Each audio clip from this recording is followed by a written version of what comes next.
Before America became the world's superpower, there was Britain, a small island nation that, at its peak, ruled a quarter of the globe. How did this happen? And more importantly, how did it all change? Let's journey back to the 18th and 19th centuries, an era when Britain wasn't just a nation, but an empire on which the sun never set. It all started with a revolution, but not the kind with soldiers and muskets. The Industrial Revolution, kicking off in Britain around the late 1700s, was a game-changer. Suddenly, steam engines were powering factories, textile mills were churning out cloth at incredible speeds, and ironworks were forging the backbone of a new world. Britain transformed from a quiet rural society into the world's very first industrial superpower. With this new power came immense wealth. British-made goods flooded markets across the planet, while ships brought back raw materials from colonies in Africa, Asia, and the Americas. And speaking of ships, the Royal Navy became the enforcer of this new world order. It was the largest and most powerful navy in history, protecting British trade routes, keeping colonies in line, and projecting power into every ocean. It's no wonder this period became known as the Pax Britannica, or British Peace.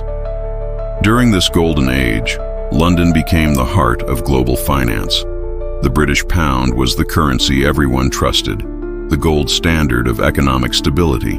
But Britain's influence wasn't just about money and might. It was also intellectual. Think about it. Charles Darwin's theory of evolution, James Watt's steam engine, Michael Faraday's breakthroughs in electricity.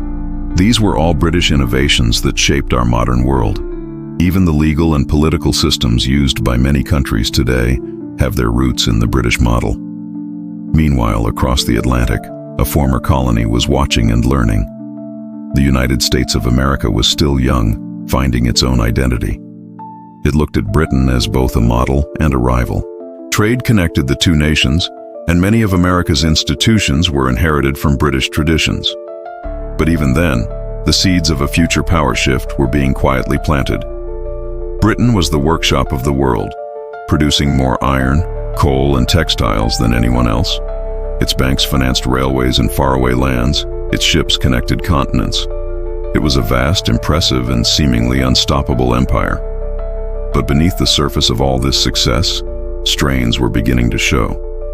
The cost of maintaining such a colossal empire was enormous, and new industrial nations were quietly rising, getting ready to challenge Britain's undisputed supremacy. As the 20th century dawned, the British Empire still stood tall, its flag flying proudly across the globe. Yet the foundations of that greatness had started to crack. The empire that once seemed unshakable was slowly entering an age of decline, a decline that was economic, political, and even moral. The first major blow didn't come from a rebellion or an invasion. It came from the global economy itself. The very industrial power that had made Britain rich was now being copied, and in some cases, surpassed. Across the Atlantic, the United States was industrializing at an incredible speed. Fueled by vast natural resources and a booming population, America became a powerhouse of steel, oil, and manufacturing. By the early 1900s, American factories were churning out goods that were not just rivaling, but often outperforming their British counterparts. At the same time, in Europe, a newly unified Germany was emerging as a formidable competitor in science, engineering, and industry. Britain's once absolute economic dominance was now being challenged from multiple directions. Then came the First World War. From 1914 to 1918, Britain poured everything it had into the conflict. The empire mobilized millions of soldiers and drained its treasury to finance the war. When it was all over, Britain was on the winning side, but the victory came at a staggering cost. The nation was buried under massive debts, and a huge portion of that debt was owed to the United States. This revealed a shocking new reality. Britain was no longer the world's banker. America was. The global center of finance had begun its historic shift from London to New York. Back home, society was changing. The war had ignited a new political consciousness. All across the empire, from India to Ireland, people were demanding independence and equality. In India, Mahatma Gandhi's movement for self-rule gained unstoppable momentum. In Ireland, the long struggle for independence erupted into open conflict. The proud union of colonies and dominions was beginning to fracture. The 1920s offered a brief moment of relief, a roaring decade of recovery. But it was short-lived. The Great Depression of the 1930s delivered another devastating blow. Britain's economy stumbled, unemployment skyrocketed, and industrial production plummeted. The empire that once stood for stability was now struggling just to keep itself afloat. While Britain faltered, the United States, though also hit hard by the Depression, emerged with renewed strength. It was building the modern world, mass-producing automobiles, expanding its infrastructure with projects like the Hoover Dam, and embracing new technologies that would reshape daily life for millions. By the end of the 1930s, Britain had to face a sobering truth. It was no longer the sole master of the world's destiny. When war erupted in 1939, Britain stood as a bastion against Nazi Germany. It fought with legendary courage, its people enduring the horror of the Blitz, its industries pushed to the brink. For a time, Britain stood almost alone, a symbol of defiance in a Europe that had largely fallen. But heroism comes at a cost. The nation was bleeding its wealth, its strength, and its resources, fighting a war it knew it couldn't win by itself. Meanwhile, across the Atlantic, a sleeping giant was watching. The United States, initially neutral, was a world away from the bombs and the battles. But everything changed on December 7, 1941, with the attack on Pearl Harbor. America was suddenly, violently thrust into the war. And with its entry, the fate of the world began to shift. America didn't just bring soldiers, it brought an industrial leviathan. Through the Lend-Lease Act, a stream of ships, planes, food, and fuel flowed to Britain. It wasn't charity, it was a strategic investment. While Britain was fighting for survival, America was building an economy of overwhelming abundance, becoming the arsenal of democracy. As American factories churned out war machines on a scale never seen before, Britain's dependence grew. London, once the financial heart of the world, was sinking under the weight of war debt, its economic pulse weakening. The center of global power was quietly, but decisively, moving west. By 1945, victory was achieved, but the victors were in vastly different states. Britain was triumphant, but exhausted and broken. Its cities were scarred, its industries crippled, and its treasury empty. In stark contrast, America emerged more powerful than ever. Its homeland was untouched by war, its factories were booming, and its military was unmatched.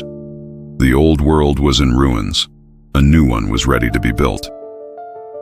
That same year, a meeting in Bretton Woods, New Hampshire, sealed the deal. It was here that a new global financial system was forged. In a move that symbolized the changing of the guard, the US dollar officially replaced the British pound as the world's reserve currency. The financial capital of the planet was no longer London, it was Washington. The war had not just redrawn maps, it had redrawn the entire hierarchy of global power. For Britain, the consequences were immediate. The very colonies that had fought alongside the mother country now demanded their freedom, inspired by the war's promise of self-determination. The United States, meanwhile, stepped into its new role with confidence, launching the Marshall Plan to rebuild Europe, a brilliant act of generosity that also cemented American influence across the continent. Britain still had its pride, its history, and its global influence, but its era of supremacy was over. The empire that once ruled the waves was making way for a republic that would dominate the skies, the markets, and the culture of the modern age. The post-war years marked the formal dismantling of the British Empire. Exhausted by war and buried in debt, Britain could no longer hold back the tide of independence. India, the jewel in the imperial crown, led the way in 1947. Soon, nations across Africa, Asia, and the Caribbean followed suit. The empire on which the sun never set was transforming into the Commonwealth, a voluntary family of nations bound by history, not by chains. As Britain's global footprint shrank, America's expanded. The world was now a stage for a new drama. The Cold War, a tense standoff between two new superpowers, the United States and the Soviet Union. Britain, a respected ally, found itself in a supporting role. the junior partner in the Western alliance. Any lingering doubts about this new reality were shattered during the 1956 Suez Crisis, when Britain, with France and Israel, moved to reclaim the Suez Canal from Egypt. The United States refused to support them. American financial pressure forced a humiliating withdrawal. It was a stark, public lesson. The days of Britain acting unilaterally as a great power were over. But this wasn't the end of Britain's story. It was a reinvention. As its imperial power faded, a new kind of influence emerged: soft power. The English language became the global language of business, science, and culture. British institutions like the BBC and its world-class universities remained pillars of global thought. The monarchy itself became a powerful symbol of tradition and continuity in a rapidly changing world. Britain learned to lead not through rule, but through voice. Meanwhile, America confidently owned the new century. It led the charge in technology, defense, and entertainment. The dollar drove global trade. American ideals of freedom and democracy became the blueprint for the post-war order. Yet, through this massive transition, the bond between the two nations only grew stronger.